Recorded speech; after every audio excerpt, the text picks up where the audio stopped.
Kayo po ba mga bossing ko ay isa sa mga nakakapansin na paborito ka ng kamalasan? Ako po ay may re-recommenda sa inyo upang sa ganun mawala ng kamalasan na yan. Huwag nyo pong pagtiisan ng kamalasan na yan, ang kahirapan na yan mga bossing.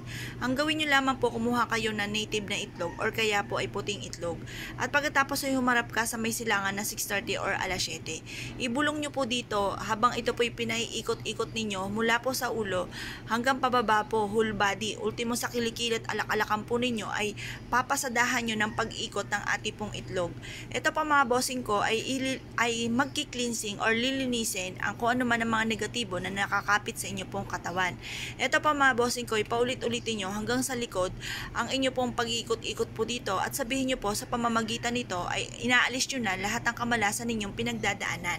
At pagkatapos mapapalitan ito ng pagpapakapit ng swerte. Kasi ang itlog ay for prosperity. Kaya kung mapapasin ninyo mga bossing, kada bagong taon ay nag-aalay tayo ng itlog for prosperity mga bossing. Ngayon pa mga bossing, pagtapos nyo na po itong ikot-ikot sa inyo pong buong katawan, pati po sa inyo pong alak-alakan at ganoon din po sa inyo pong palad at ganoon din po sa inyong talampakan, ito pa mga bossing ko ay ilalagay nyo sa isang mangkukan na clear, kita ang loob at kita ang labas para madoble ang blessing.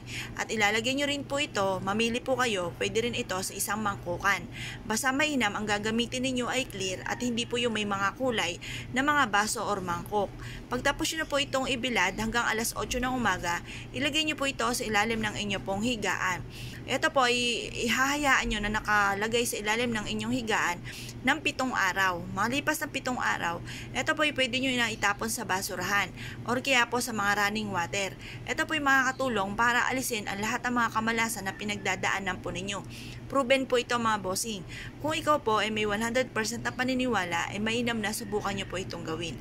Kaya kung kayo po ay naniniwala at gagawa din ng ganitong mga pampaswerte, good luck po sa inyo lahat!